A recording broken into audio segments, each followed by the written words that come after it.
Brain Banter is a podcast about the goings-on of Columbia University neuroscience professors and the stories behind who they are, how they got to where they are, and the motivations and explanations behind their research. My name is Lila Bear, and I'm your host. On the show today, I talk with Dr. Chris Baldassano about the way our brain perceives stories, about the neural biases, subconscious and unconscious, and how we sometimes even reconstruct past experiences in our minds. It's pretty crazy, so let's jump into it. So, you are a professor of psychology at Columbia University. Can you start off by telling the audience a little bit about how you got here? Sure. As an undergraduate, I was interested in a lot of different things. I was especially interested in some parts of engineering. I did some physics and astrophysics, and also took a class in cognitive psychology, which I thought was really exciting. And so I started getting interested both in kind of artificial intelligence and human intelligence, and went to graduate school thinking I was going to work on machine learning or robotics or something in AI. But then ended up working on a project to try to analyze neuroimaging data. So this was data that was taken from an fMRI brain scan of people that were looking at pictures, and we were trying to see if we could read their minds, if we could use the data from neuroimaging to say what kind of picture they were looking at. And so I just thought this was so much cooler than the other projects I was working on. So I just shifted entirely into this domain of cognitive neuroscience, of trying to look at the cognitive processes that we use every day. So how do we understand things? How do we remember things? And using these kinds of new neuroimaging tools to try to understand how this is implemented in the brain. So after graduate school, I worked as a postdoc for a few years, where I was doing more research in this field, and then started at Columbia in 2018. Wow. So did you major in computer science as your undergrad? Computer science was electrical engineering and physics and psychology. And then the physics and psychology were minors. And then my PhD was in computer science. Wow. Okay. So I think that me and a lot of undergraduate students really feel scared all the time because we feel like our degree really defines us in our career. So can you just tell me about how you had the courage to make these changes in your field, and also how you kind of gained the confidence? Because I know you had a background in computer science, but that's very different from neuroscience. Yeah, definitely. One thing that I really like about working in neuroscience is that there are people from lots of different kinds of backgrounds. So there's some people that come in through biology and cell recordings. There's people that come in from psychology. There's people that come in like I did from the more engineering technical side. So thinking about the sort of data analysis side of how do we answer scientific questions using this data.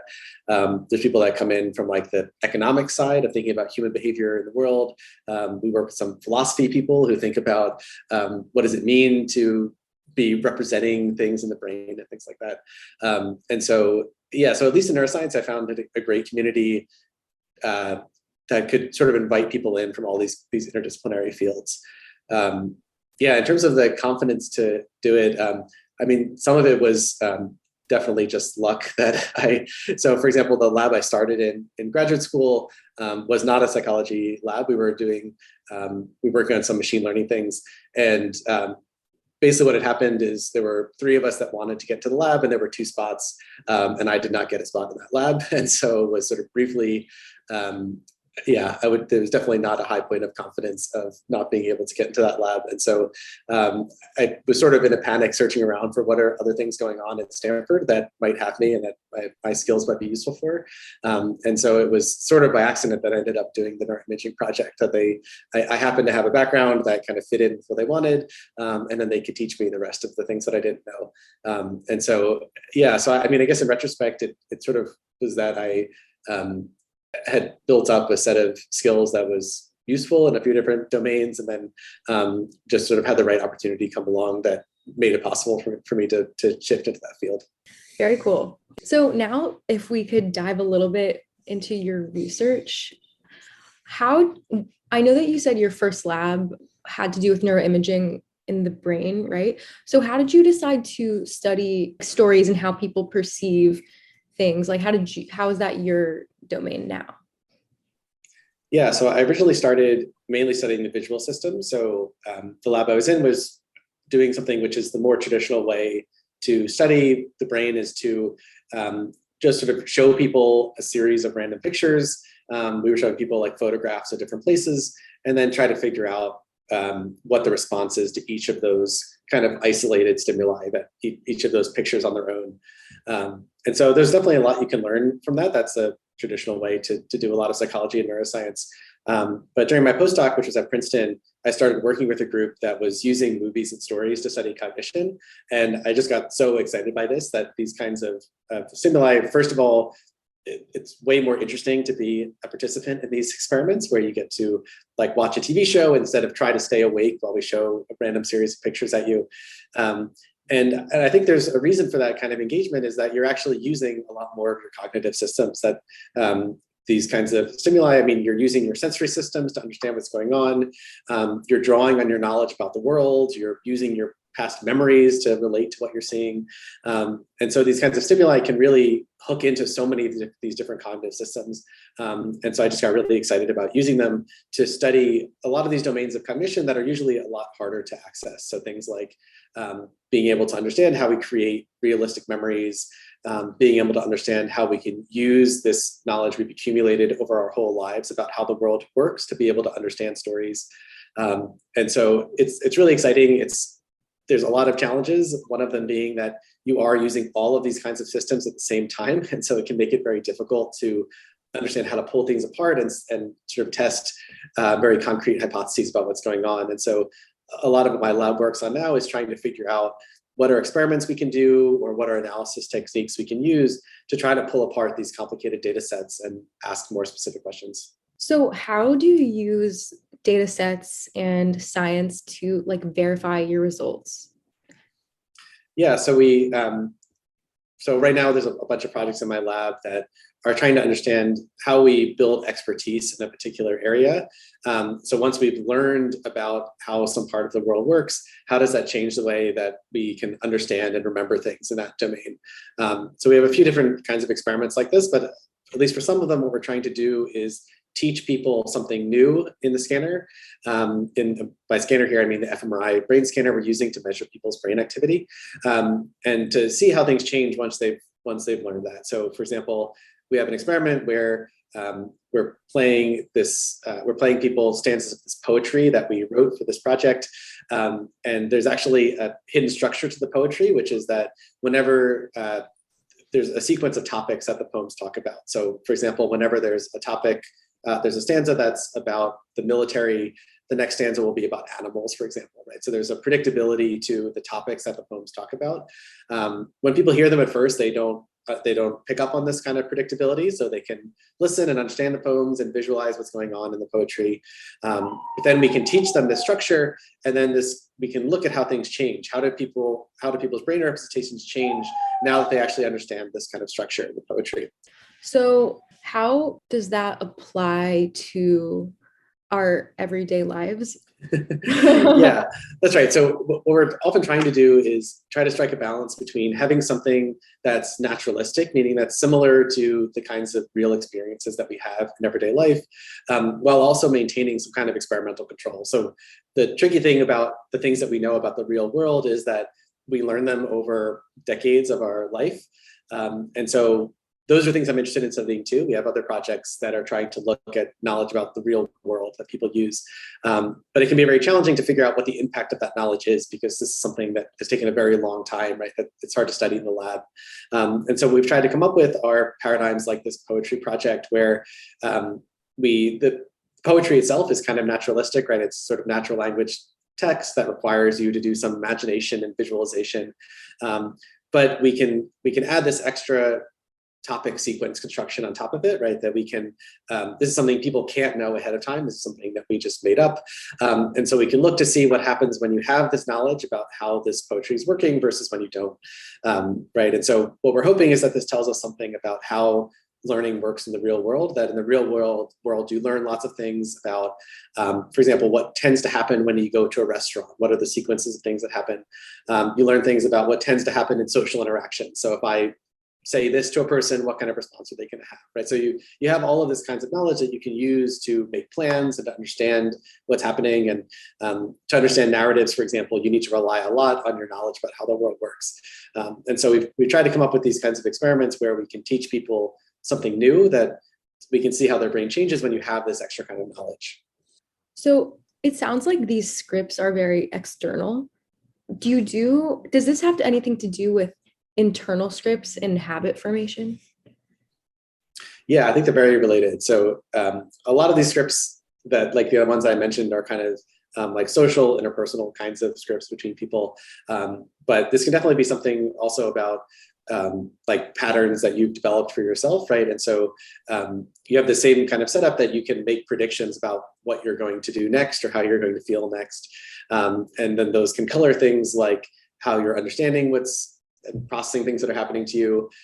It can also change the way that you're creating memories. So we think that the way you structure your memories also has to do with the structure that you're seeing either in the world or in yourself, right? In terms of how you're dividing up your day into pieces, for example, that we think this has a big impact on how you remember things later on. So can you change your scripts? And yeah, I think you definitely can change your scripts. And I think it's something to be very aware of, to try to have a sense for the things that you're learning, because as I mentioned, we think that these scripts also change the way you form new memories. And so your impression of things that have happened to you in your life are colored a lot by this kind of knowledge that you built about the world, right? And so in that sense, these kinds of scripts and knowledge about the world can be really powerful, that they can help you understand all the complicated things that happen to you during your life. But there's also kind of a danger that these scripts are going to change the way that you remember situations, right? And so that can in some ways make these scripts just reinforce them more and more and more, whether these are good scripts or not, right? And whether they really correspond to the world or not. And so it's, yeah, trying to be aware of the ways that we're processing the world and thinking about the world can be really important, right? Even just for making sure that we're creating memories that are going to be useful for us in the future. So can you talk a little bit about the hidden Markov model? Sure. So yeah, one technique that my lab has used in a few projects is this hidden Markov model approach. And it's a complicated name, but basically what this means is that we have a model that has some kind of, encodes some kind of knowledge about how the world works. And then what we're going to use is some kind of data, like brain imaging data, and try to figure out how things are happening in the brain in relationship to that model. So for example, one way we've used this is looking at people watching a movie, and then later on, these people trying to remember that whole movie. And so we can measure people's brain activity while they're watching the movie.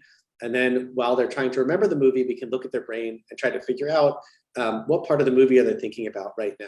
Are they proceeding through the same sequence of scenes when they're in their brain as they actually experienced during the movie? So this is difficult to do with brain imaging just because fMRI imaging is very noisy, meaning that the measurements we're getting are very, very approximate of what people are actually thinking. And so we can use an approach like this hidden Markov model that can make some assumptions about what we think people are doing. So for example, we've used a model that basically just says that during when people are trying to remember a movie, they're going to start at the beginning and they're going to end at the end, and they're going to go scene by scene in order. And so if we make that kind of model assumption, that can help us keep track of where people are, right? We can use our brain imaging data to say that, okay, they're starting at the beginning. Okay, I think they've just switched to the second scene of the movie. By looking at their brain data, I think they've just switched to the second scene, right? And okay, and now I think they've switched to the third, right? And so we can combine some of these assumptions from the model about how people are going to recall things with this neuroimaging data to be able to track where people are in their mental memory space. And then we can do things like figure out if, once we can do this kind of tracking of where people are in their mental space, we can ask questions like, are different people thinking about different things in the movie while they're watching or remembering it? We can ask questions like, which brain regions actually show this kind of replay of scenes in the movie and which ones don't. So when you're remembering a movie, what brain regions are sort of repeating the same kinds of patterns that we saw as when you were actually watching the movie. We could do things like have some people watch a movie and some people listen to an audiobook version of the same story and ask which brain regions show the same sequence of patterns that are representing the kind of high level meaning of the story. And so, yes, we've taken this kind of approach and we're trying to apply it to lots of different scientific questions. So have you seen a difference in the recall between audio versus audio-visual stories? That's a good question. I don't know if we've directly compared the two of those. One thing we have looked at is we've looked at people that are watching a movie, and some of them have heard the audiobook version before and some haven't. So some are seeing the movie for the first time. Others had already had prior exposure to the story through an audiobook version. This is data that was originally collected by Asya Zadboud. She was at Princeton when I was working on this, and she's actually now a postdoc at Columbia. So she collected this really cool data, and I did some modeling work trying to see, is there any impact on the timing of your brain responses during the movie if you've already heard the story in the audiobook.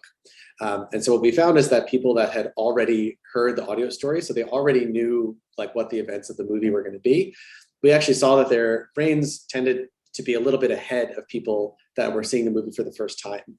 What I meant is that when something happens in the movie, the people that are seeing it for the first time their brains took some time to react to it, whereas the people that already knew what was going to happen, right, could react right away. So they actually showed faster responses than the people that didn't know what was coming, right? So we can use this to try to answer questions about the ways that people can draw on their prior experiences to try to make predictions and understand what's happening. So when you say you're comparing the brain images, do you find that sometimes they look exactly the same? Or is that even possible?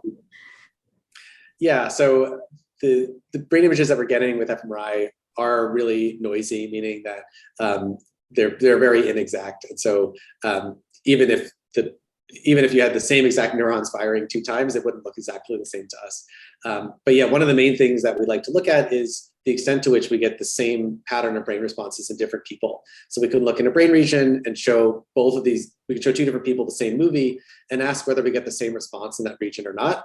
And if we do get a similar response, then that tells us that that region must be responding to the movie in some way, right? That we're able to get 2 people's brains to be at least partially in sync with each other. And so we can use that measure of how similar are different parts of people's brains to get a sense of what parts of the brain are representing different pieces of this movie. Very cool. So one thing that I've wondered that kind of relates to this is if I was exposed to the same exact stimuli, meaning the same movie over and over, according to your example, am I going to react the same way in my brain? Yeah, that's a great question. So there'll be some parts of your brain that are going to respond pretty much the same no matter how many times you've seen something. So there's early sensory parts of your visual cortex, for example, that are really just responding to what's on the screen. And so they're going to respond the same way every time. But yes, my lab actually just published a paper, this in collaboration with Miriam Ali. We found that when you do have somebody that's seeing the same movie over and over, one thing that starts happening is that the timing of your responses start to change, that you know what's coming up next. And so you're actually able to you start seeing brain responses that occur earlier on these repeated viewings, that instead of, maybe right before a scene change happens, you already know it's going to happen, right? And you can already start moving your brain into that new state. And so what we found is that there was, in many brain regions, we see this kind of shift in time, that your brain responses start happening earlier on these repeated viewings. And we actually saw that different brain regions shift to different amounts. So some brain regions are still relatively tied to what's currently on the screen, but other ones could be up to about 10 or 20 seconds ahead of what's actually happening on the screen, because you can use this knowledge about what's coming up next. So you have more time to react, and then that means that you can maybe make new conclusions about the scene? Yeah, that's right. So in a movie case, we just had people watching the movie. They didn't have to actually do anything. And so in some sense, the fact that they had these earlier brain responses didn't help them in any way. But we think in the real world, this usually is super helpful, that if you can predict what's coming up next, you could do things like prepare an action, right? Or you can make plans that if you know what's coming up next, that's super useful information for taking action in the world. It might also, even if you can't take actions, it might be useful just for understanding what's going on, that if you're able to start building some representation of the event that's happening in the movie, if you can start doing that a little bit earlier, it gives you more time to be able to process what's happening, right? And maybe, things like draw more conclusions or think more about how different parts of the movie connect to each other. And so on repeated viewing, you might be able to do those more abstract things. So are some people better than others at creating these scripts or these kind of scaffolding of events?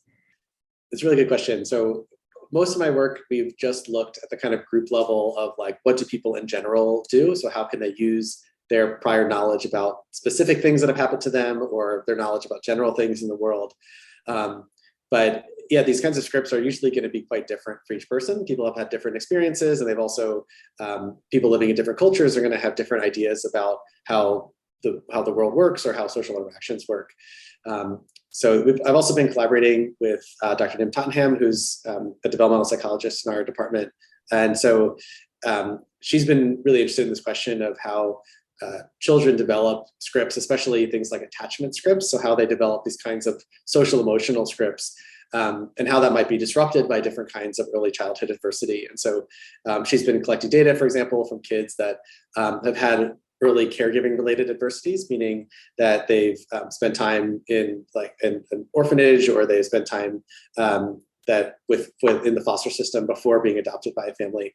And so we've been collaborating with her lab, trying to look at how this changes the kinds of scripts that these children can create about social relationships, and seeing if it changes their response to narratives that involve this kind of, that involve separation and reunion of characters. Do they end up building different kinds of representations of these kinds of narratives? Are they making different predictions about how these narratives are going to end?